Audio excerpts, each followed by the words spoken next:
Welcome back, folks. It is 5:09 on this fantastic Friday evening. I'm Josephine Sage.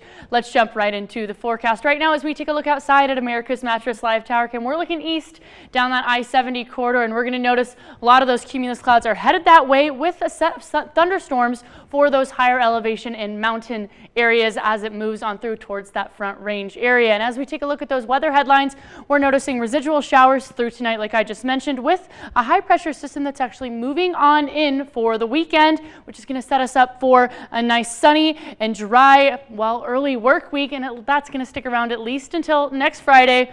We'll get into that in just a second, though. This is that high pressure ridge that's going to continue to amplify as we get into those later weekend days, bringing in some more dry air for us, finally pushing out those higher humidity levels we've been feeling for about, the past 48, even 72 hours. And I want to chat about our pollen forecast. It has shifted just a little bit.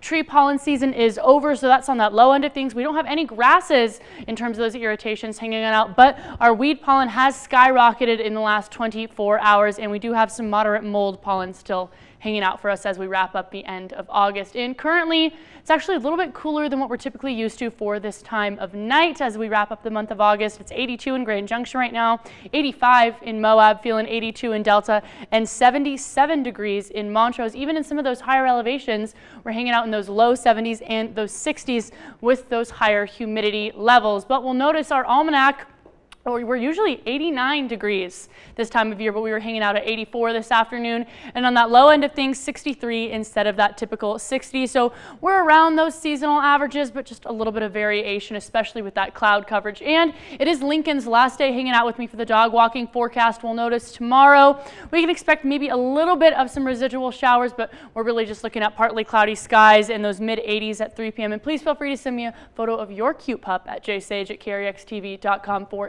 next week's dog walking forecast.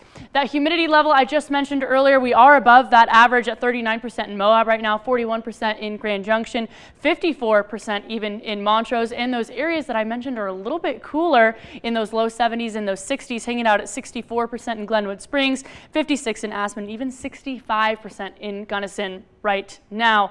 I want to chat about this rain potential that we have possibly moving on in as we get into these evening hours. It's going to shift over that Front Range area as we wrap up the afternoon and the early evening, but tonight it's going to move on out through that eastern Colorado area, leaving us with some pretty clear skies. But that short-term forecast, at least within the next couple of hours, is going to show a little bit of some storms moving on through Aspen, maybe Glenwood Springs and Craig. Tomorrow, clear skies, maybe a little bit of some cloud coverage and widespread storms, especially closer to that Front Range area as we get into those afternoon hours tomorrow as the last bit of that residual moisture moves on out. And I want to chat about lightning safety, especially Big Will Levinson has been kind of teasing Friday night frenzy. Keep in mind that those open fields, the top of hills, ridges, trees, and other tall objects, just like Big Will Levinson, could definitely, get struck by lightning. So be aware as you're headed out and about.